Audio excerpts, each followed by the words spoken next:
Hello everyone. आज हम लोग रिग्रेशन थ्रू ओरिजिन के बारे में पढ़ेंगे। कल की वीडियो में हम लोगों ने जाना था कि रिग्रेशन क्या होता है, इसमें कौन से तरीके के वेरिएबल्स यूज़ होते हैं, डिपेंडेंट और इंडिपेंडेंट वेरिएबल्स क्या होते हैं, स्टोकेस्टिक वेरिएबल्स का क्या यूज़ होता है रिग्रेशन में, और इसके बाद हम लोगों ने पैरामीटर्स के बारे में जाना था कि अल्फ़ा और बीटा पैरामीटर्स क्या होते हैं, ये क्या डिनोट करते हैं एक रिग्रेशन लाइन में। आज की वीडियो में हम लोग उसी के बाद से कंटिन्यू करेंगे regression through origin. Regression through origin का क्या मतलब होता है? कल मैंने एक डायग्राम के थ्रू बताया था कि इंटरसेप्ट कभी जीरो नहीं हो सकता। इंटरसेप्ट की ज़रूर कोई ना कोई वैल्यू होती है, लेकिन कुछ स्पेसिफिक एक्सेप्शनल केसेस होते हैं जहाँ पर इंटरसेप्ट भी जीरो होता है, यानी अल्फ़ा की वैल्यू जीरो होती है। और अल्फ़ा की वैल्यू यानी इंटरसेप्ट जीरो होने की वजह से ही रिग्रेशन थ्रू ओरिजिन कॉज होता है। रिग्रेशन थ्रू ओरिजिन क्यों बनता है? क्योंकि अल्फ़ा की वैल्यू जीरो होती है। जैसे कि हम लोगों ने पहले वाले डायग्राम में देखा था, कल इस डायग्राम में हम लोगों ने हाइट के एग्जाम्पल के थ्रू इसे समझा था कि किसी भी बच्चे की हाइट जीरो तो हो ही नहीं सकती है, कुछ हाइट तो निश्चित होगी ही।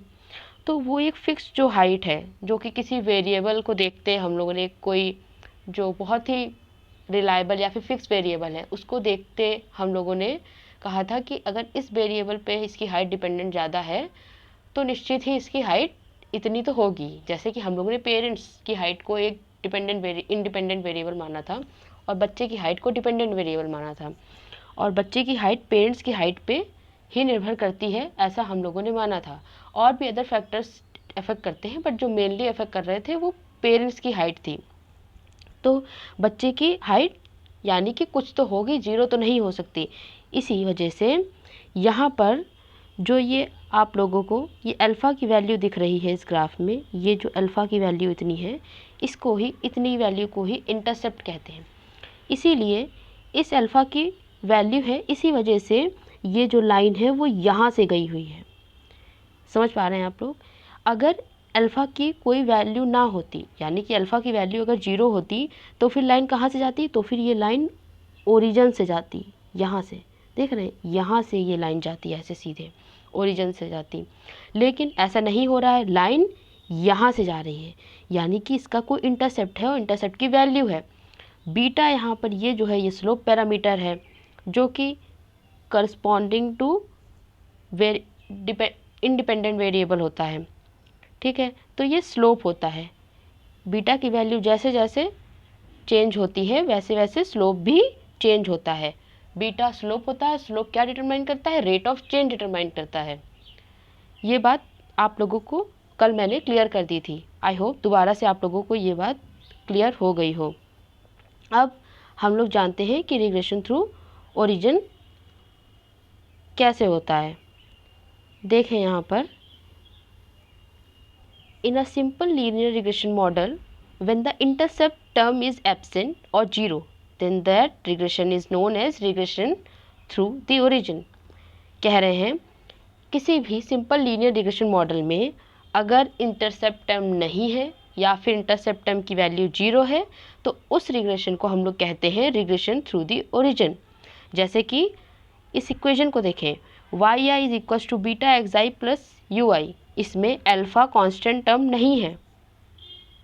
ध्यान दें, कल की वैल्यू जो थी, कल की इक्वेशन किस प्रकार की थी? Y I is equal to alpha plus beta x I plus you आई।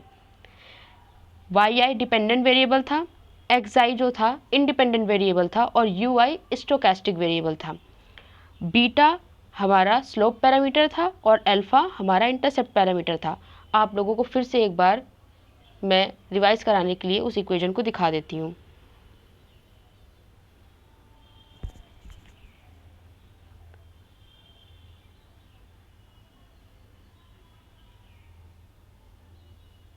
ये देखिए, इसमें वाई आई डिपेंडेंट वेरिएबल है, अल्फ़ा इंटरसेप्ट है, प्लस बीटा एक्स आई, बीटा स्लोप पैरामीटर है, एक्स आई इंडिपेंडेंट वेरिएबल है, और यू आई स्टोकेस्टिक वेरिएबल्स है। यहाँ से आपको कल वाली इक्वेशन पता चल गई। और इसी इक्वेशन का ये ग्राफ हम लोगों ने अभी समझा था, इसमें इंटरसेप्ट की कोई वैल्यू थी, यानी अल्फ़ा की कोई वैल्यू है।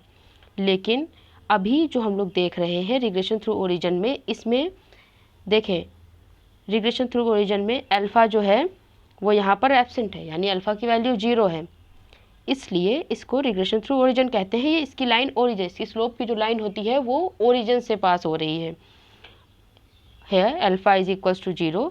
ये इसका ग्राफ है, देखें ये कहाँ से पास हो रही है, 0 से पास हो रही है, इसलिए इसको रिग्रेशन थ्रू ओरिजिन कहते हैं।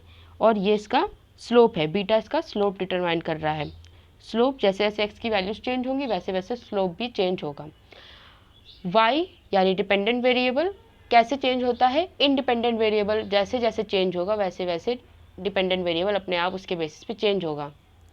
इंडिपेंडेंट वेरिएबल ही चेंज हो सकता है, इसकी वैल्यू नोन होती है, फिक्स्ड होती है, लेकिन डिपेंडेंट वेरिएबल खुद से चेंज नहीं हो सकता, ये इंडिपेंडेंट वेरिएबल्स पे ही डिपेंड करता है।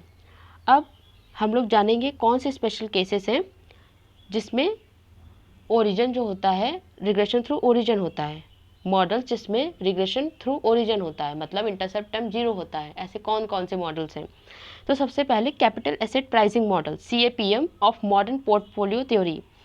मॉडर्न पोर्टफोलियो थ्योरी, इसमें हम लोग सिक्योरिटी लाइन और बहुत सारे ऐसे चीज़ें हैं, इसको बहुत ही ये बड़ा मॉडल है, डिटेल में इसको समझना पड़ेगा, लेकिन अभी नेट के पॉइंट ऑफ व्यू से हम लोग इसको सिर्फ जान लेते हैं कि इसमें ऐसा होता है, क्योंकि इसको डिटेल में समझने के लिए आपको एस्टिमेशन और OLS आना चाहिए, जो कि हम लोग नेक्स्ट अभी आगे की वीडियोस में पहले एस्टिमेशन सीखेंगे, पहले नॉर्मल मॉडल का, फिर रिग्रेशन थ्रू ओरिजिन का, और फिर बहुत सारे मल्टीपल, जनरल और जितने भी आगे के मॉडल्स हैं उनका एस्टिमेशन हम लोग सीखेंगे। अभी हम लोग पहले जान लेते हैं कि कौन कौन से मॉडल्स, एक ओवरव्यू लेने के लिए कि कौन कौन से मॉडल्स होते हैं जिनमें रिग्रेशन थ्रू ओरिजिन होता है। Capital asset pricing model CAPM of modern portfolio theory.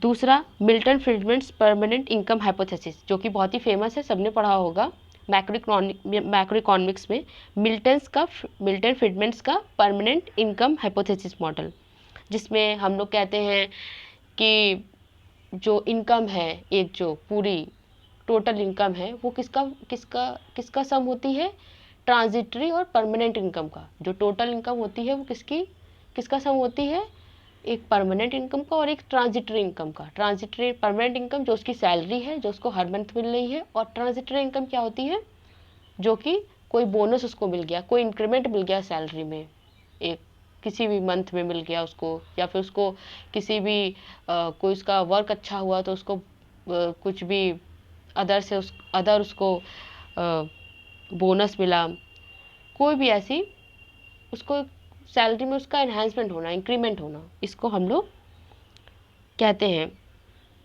Transitory income. Permanent income क्या होती है, जो उसकी फिक्स सैलरी होती है। इन दोनों को जोड़ देंगे तो हमें टोटल इनकम मिल जाएगी, यही है परमानेंट इनकम हाइपोथेसिस।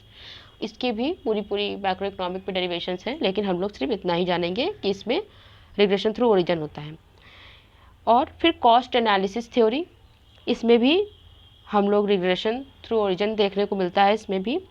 और in some versions of the monetarist theory that state that the rate of change of prices that is rate of inflation. क्या होता है, क्या कह रहे हैं ये, कुछ वर्जन मॉनेटरिस्ट थ्योरी के कुछ वर्जन्स में, जिसमें क्या होता है, rate of change of prices. Rate of change of prices क्या होता है, इन्फ्लेशन को ही rate of change of prices कहते हैं। तो rate of inflation is proportional to the rate of change of the money supply. क्या कह रहे हैं ये लोग, इन्फ्लेशन का रेट, जब प्राइसेस बहुत ज़्यादा बढ़ जाएं उसको क्या कहते हैं, इन्फ्लेशन कहते हैं। किसके प्रोपोर्शनल हो, rate of change of money supply. Money supply यानी कि जब ज़्यादा मनी सप्लाई होगी तो ऑब्वियस सी बात है प्राइसेस जो होंगी वो ज़्यादा बढ़ेंगी। ये ना मैक्रो इकोनॉमिक में हम लोगों ने ये पढ़ा था कि जब मनी सप्लाई ज़्यादा होगी तो प्राइसेस भी बढ़ेंगी चीज़ों की। अच्छा, ये तो कुछ मॉडल्स हो गए जिसमें ये होता है। हो सकता है इस मॉडल्स को पूछा जा सके यूजीसी नेट एग्जाम में, हो सकता है ये मॉडल्स पूछ लिया जाए कि रिग्रेशन थ्रू ओरिजिन किन मॉडल्स में होता है, तो उसके लिए बहुत ही इंपॉर्टेंट मॉडल्स हैं, इन्हें याद रखें और नोट कर लें।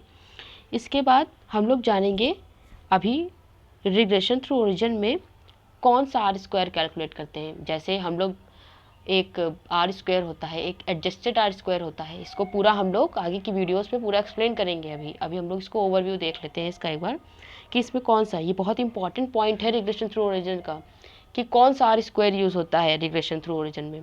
इसमें रॉ आर स्क्वायर यूज़ होता है। ध्यान रखें, क्यों रॉ आर स्क्वायर यूज़ होता है?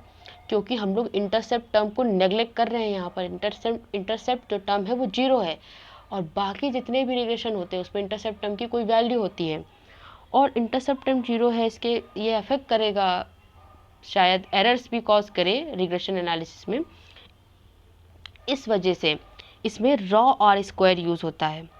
रिग्रेशन थ्रू ओरिजिन में कौन सा, रॉ आर स्क्वायर होता है, इंस्टेड ऑफ जो normal regression simple linear regression models जो होते हैं जिसमें अल्फा की वैल्यू होती है, जो कि हम लोगों ने पहले देखा था, जिसमें इंटरसेप्ट टर्म जो होता है वो होता है, उसकी वैल्यू 0 नहीं होती है, ना ही वो एब्सेंट होता है।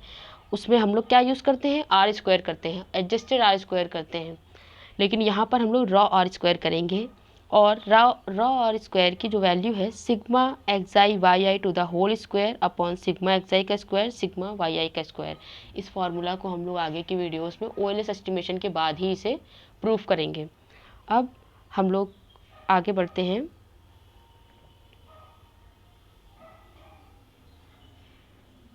Types of data. Types of data, data क्या होता है, डेटा पे ही एनालिसिस होता है। डेटा जो है हम लोग कहाँ से क्या उसको करते हैं, लेते हैं। डेटा हम लोग किसी भी गवर्नमेंट साइट से ले सकते हैं, इंटरनेशनल साइट से ले सकते हैं, सर्वे के थ्रू डेटा निकाला जाता है, और उसी डेटा पे ही एनालिसिस किया जाता है। और डेटा कितने टाइप्स का होता है, टाइम सीरीज होता है, क्रॉस सेक्शनल होता है, पूल डेटा होता है, पैनल डेटा होता है।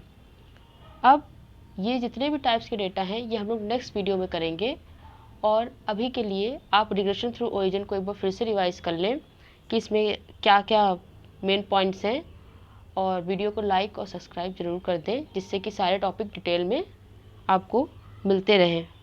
Thank you everyone.